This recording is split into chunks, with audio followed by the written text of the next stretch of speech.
Well, it's the 27th of August, and we're starting to chop corn today, just a little bit. Make sure everything's gonna work. As you can see, we're using the bagger. This is the first time we personally have bagged our own corn silage. We're abandoning the silo. So yeah, I think we're gonna make a bag or two of corn, and then that's it. So once the let me slow her down a little bit. Once the silo's empty, it's never getting filled again. Too much maintenance. I mean, the unloader's just used up. The silo's used up. I mean, it was built in the 60s and it's been used literally every week since then. What do you expect? Basically, the maintenance in the silo is way more than the price of the bag. In the bag, if the unloader breaks, which is the skid loader, you have two of them. Well, we have two of them, so you just grab the other skid loader. So it is what it is here. So we already sold the blower and everything. So yeah, I tell you what, it's a lot nicer bagging corn silage than haylage. It just flows like water. Clearly, kind of doing a bad job here, but just smooth bags. It flows like water up into here. No bridging, hardly. No clumps. And just, it's a lot nicer to deal with than haylage. I already lost track of what load, but corn silage makes such a smooth bag. Like, this is a haylage bag, and you can see all the lumps and shit on it. But corn silage, I tell you what. So we got the 4440 we mow with on the bagger. We unfortunately actually had to pull a hitch pin on something. I hooked that tractor on the disc bind in like May 10th or something, and we just unhooked it on the end of August. So if that one didn't burn, which is still sitting there, that one would be on the bagger and this one would still be on the mower. But I've been looking for decent cabs for this. They want $15,000 for a cab. I'm just not gonna do that. So I either gotta find a whole second junk tractor and make two into one. The next option is I just sell it and part it. And the third option is I just pay for it and cry about it. I don't like option number 3. So I think I'm better off finding 40 series with a blown engine or junk trans, cheaper. Buy it, swap the parts onto this one that I need, and then get rid of that. But no one really junks out a tractor for engine or trans anymore. You usually just fix it because the cost to replace it is so much more than just fixing it. So basically, it's just gonna sit until I figure out. Unless somebody out there watching this video has a cab for a 40 series they want to get rid of for not an outrageous price, like some of these salvage yards. Like, the tractor's worth probably 28, and they want 15 for a mediocre cab that you still need like an interior kit in it. Not gonna happen. Not worth my time. So that's the update on the tractor. But there's Dad actually right there. I'll get my drone up sometime, but the corn is tonning way less than usual. So most years we can go from this end to the far end, and the load of corn silage is pretty close to full, maybe like 7/8 full. This year it takes a down in half back, maybe a little bit more to get a full load.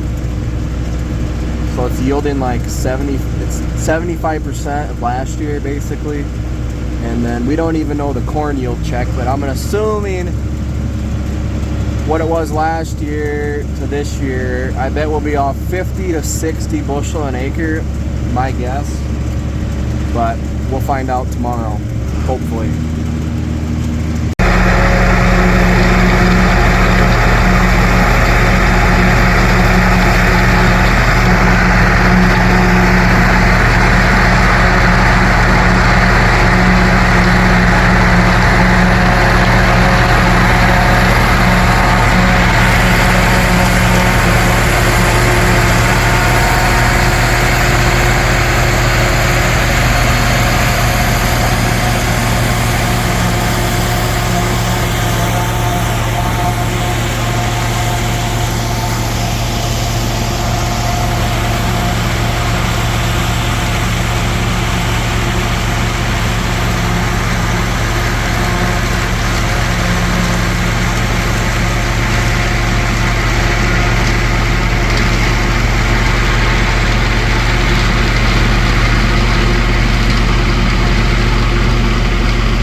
So yesterday we got that bag full or whatever, and then today we actually put a roof on a shed, so we didn't chop until now. We're just getting the second bag started.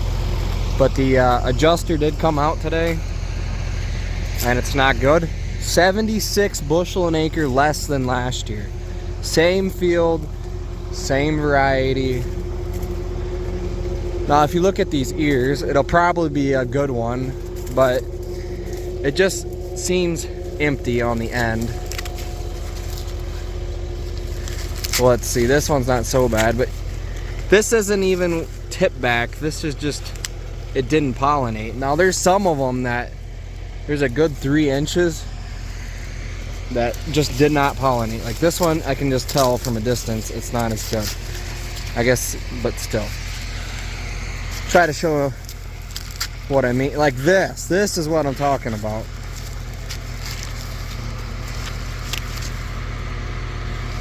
Not even pollinated, but that hurt a lot. That's what happens when it doesn't ever rain, but you'll have that on them big jobs.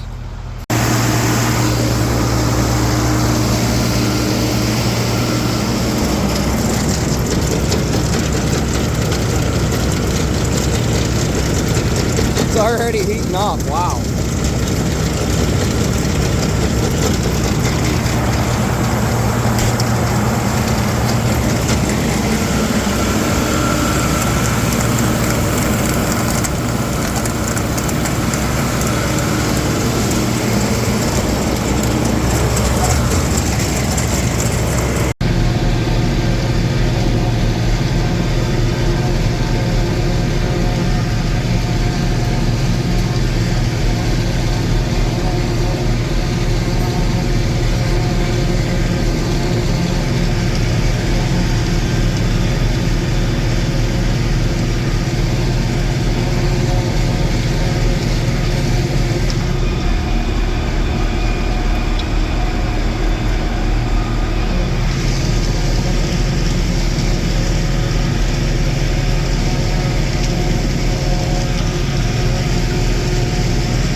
See, we're into the last little bit of the field here, and it's all planted one way, and when you're on contour, the only way to follow the row for the last 30 short rows